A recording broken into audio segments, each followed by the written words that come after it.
Bismillahirrahmanirrahim.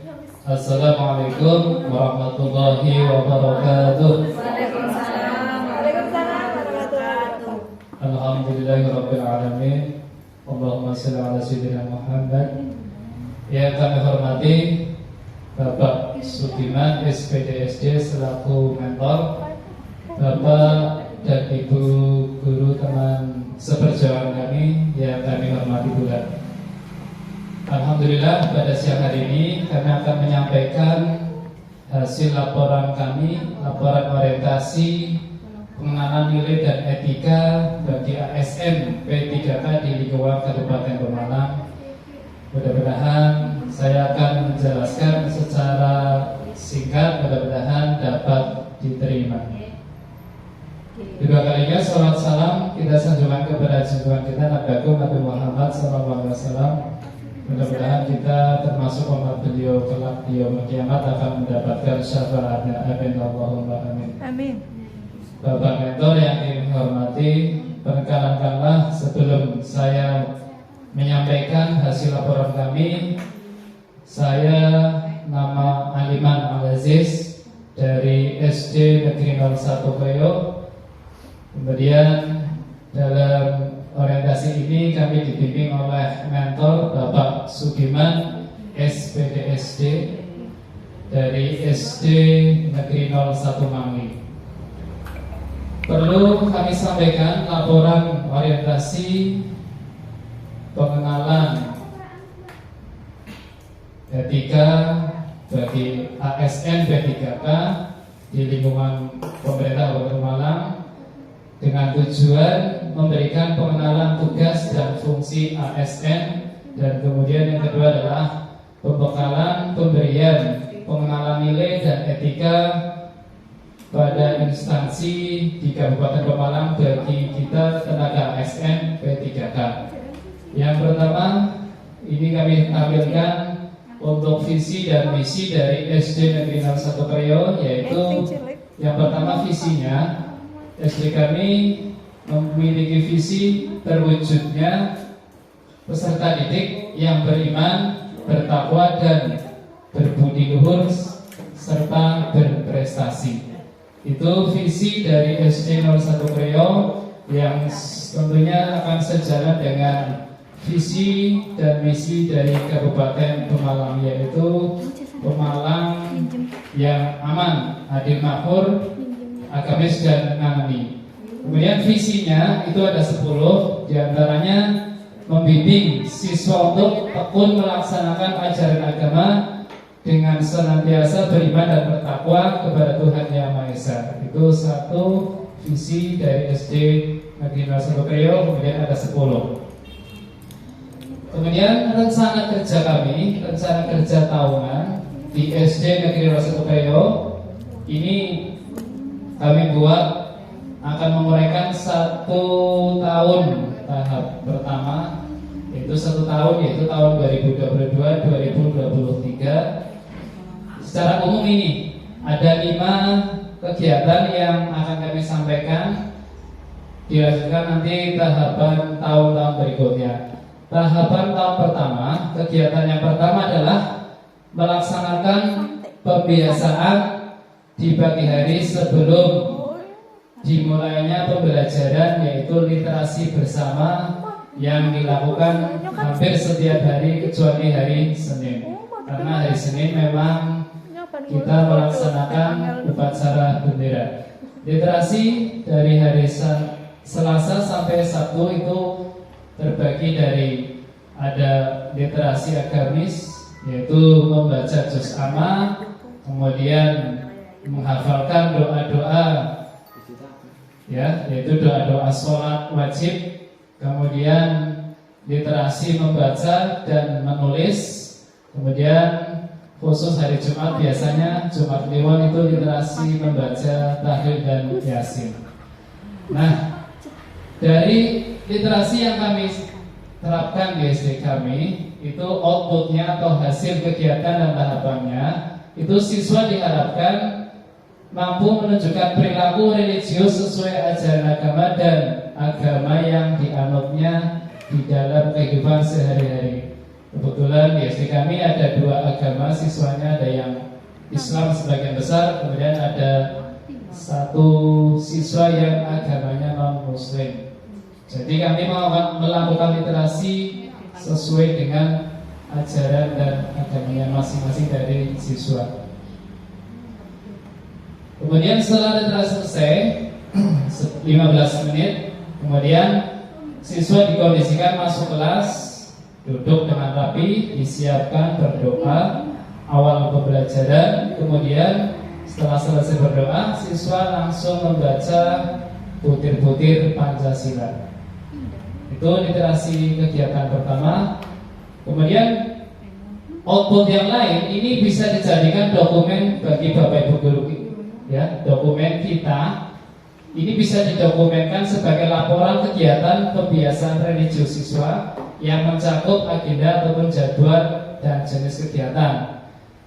Kemudian laporan lain yaitu bisa dibuat sebagai laporan hasil prestasi siswa terkait keterampilan berkomunikasi dan berkomunikasi secara lisan dan tulisan. Karena di literasi yang kami jalankan itu ada literasi membaca dan menulis. Itu outputnya. Penerapan nilai-nilai berakhlaknya yaitu kita mengikuti dan mengkondisikan literasi supaya siswa tertib dan semangat dalam mengikuti kegiatan literasi. Ini kaitannya dengan loyal dan nasionalisme sila ke-1.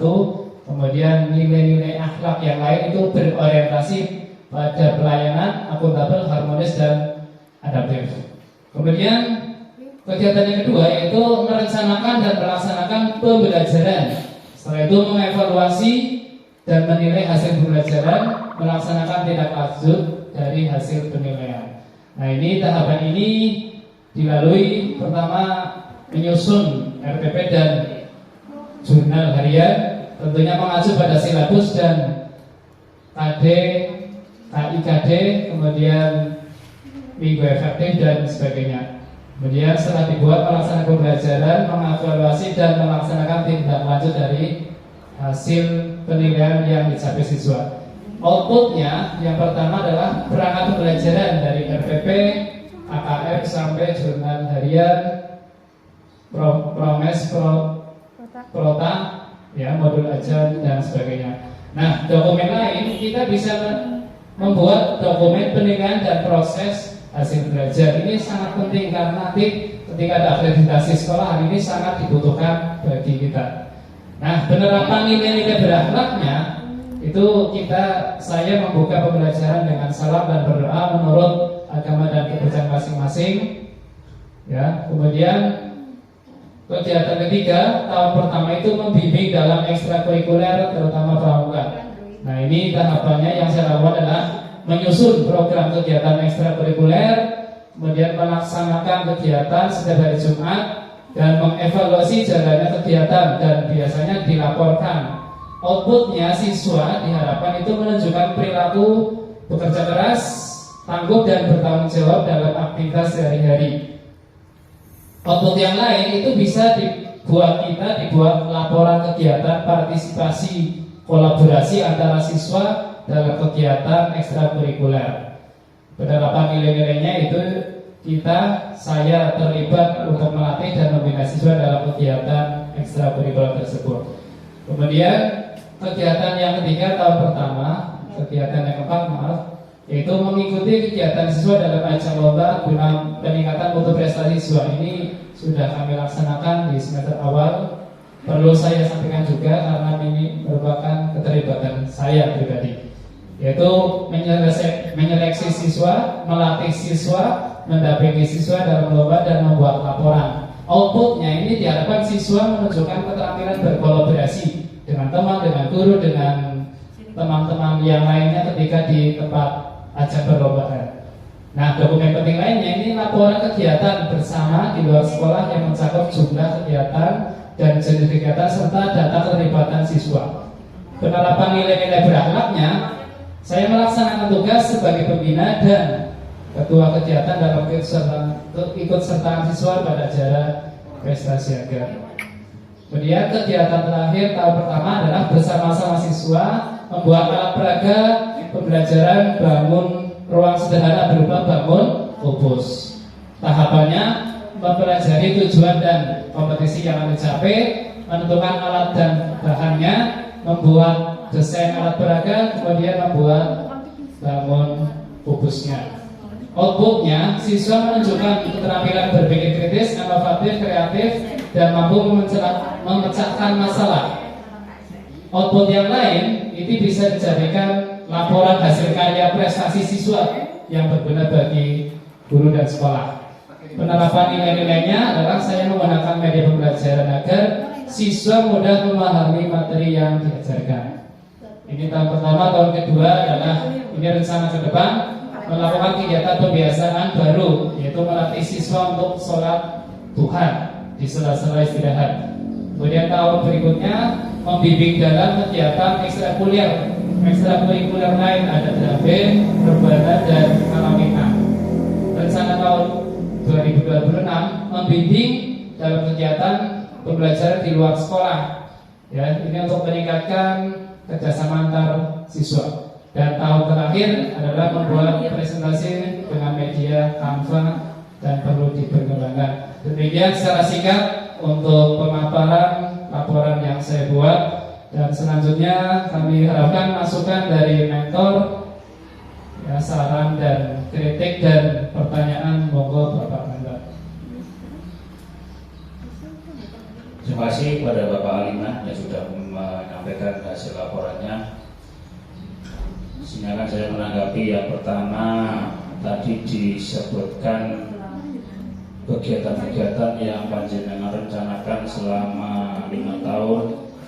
Di sini saya hanya sedikit memberi masukan bahwa pada output itu lebih dominan, lebih bagus pada siswa. Kemudian output yang lain berupa dokumen itu bisa diringkas saja, jadi tidak terlalu dirinci dokumen A, B, C, D dan sebagainya. Sehingga output yang utama adalah siswa akan dikemanakan. Yang kedua dokumen kegiatan. Jadi kalau kita bicara dokumen kegiatan berupa laporan kegiatan saja, itu otomatis di situ sudah mencakup jadwal dan sebagainya. Jadi itu terlalu terinci ya. Jadi kalau laporan itu bisa disingkat saja laporan kegiatan. Ya, otomatis kalau laporan kegiatan itu otomatis di dalamnya itu sudah mencakup semuanya lah ya. Itu lebih simpel. Tapi kalau terlalu banyak nanti malah gedapiah itu ya. Kemudian yang saya soroti lagi ketika pada pembelajaran itu mestinya ada siswa yang berhasil dan ada siswa yang tidak berhasil atau belum tuntas.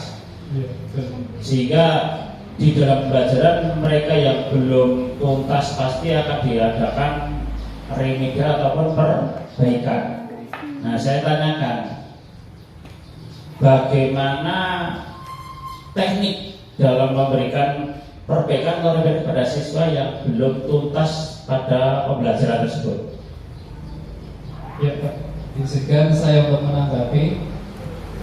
Betul, untuk pembelajaran remedial diberikan manakala siswa-siswa kita ada yang tidak tuntas, tidak mencapai nilai batas kriteria ketuntasan minimum atau KKM pada KD-KD tertentu. Jadi misalnya satu kelas ada 30 siswa, biasanya ada beberapa anak yang tidak tuntas pada KD-KD tertentu. Nah, itu tanggung jawab guru, yaitu melayani mereka, mengadakan remedi sampai betul-betul siswa tersebut benar-benar sudah mencapai nilai yang dipersyaratkan pada KD-KD yang diajarkan. Nah, biasanya yang saya lakukan teknik yang pertama adalah ada 2 tahap. Tahap pembelajaran teaching dan tahap pembelajaran atau penugasan. Di mana tahap pembelajaran teaching itu kita melihat, jadi gurunya yang benar-benar aktif membimbing siswa. Jika ada satu atau beberapa anak yang pada KD yang sama tidak tuntas, maka bisa dilakukan pembelajaran guru mendampingi secara pembelajaran secara individual.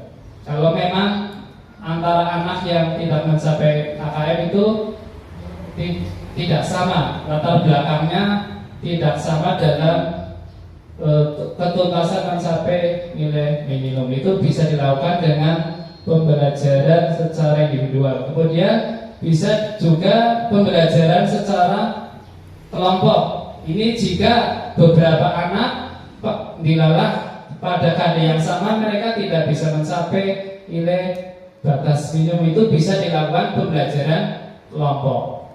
Kemudian pembelajaran berikutnya adalah pembelajaran ulang. Ini boleh dikatakan gurunya yang gagal, karena dari satu kelas hampir 50% ini tidak mencapai KKM. Jadi dilakukan pembelajaran ulang dengan metode yang berbeda, jangan metode yang sudah diajarkan, karena itu jelas metode itu belum sukses ya. Jadi dengan metode yang lain dan media yang lain. Kemudian bisa juga untuk temannya, putar sebaya ini bagi yang sudah tuntas bisa mendampingi teman untuk membimbing supaya mereka bisa tuntas. Kemudian dilanjutkan teknik penugasan, karena tadi sudah dibimbing gurunya, diakhiri dengan penugasan.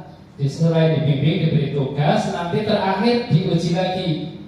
Ya, penilaian akhirnya diuji lagi. Demikian Pak jawaban dari saya secara singkat.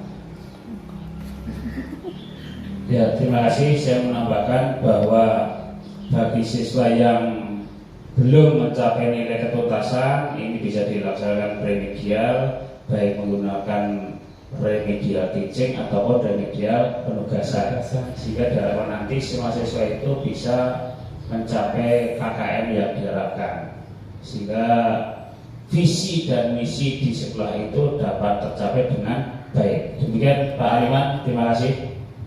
Kami sampaikan terima kasih juga atas masukan dan saran dari Bapak Mentor, Bapak Sugiman. Mudah-mudahan akan menjadikan saya pribadi sebagai pembelajaran dan lebih baik ke depannya. Demikian presentasi dari saya mengenai laporan hasil orientasi pengenalan nilai dan etika bagi ASN P3K di lingkungan Kabupaten Pemalang. Kurang lebihnya kami mohon maaf, saya akhiri. Wassalamualaikum warahmatullahi wabarakatuh. Waalaikumsalam warahmatullahi wabarakatuh.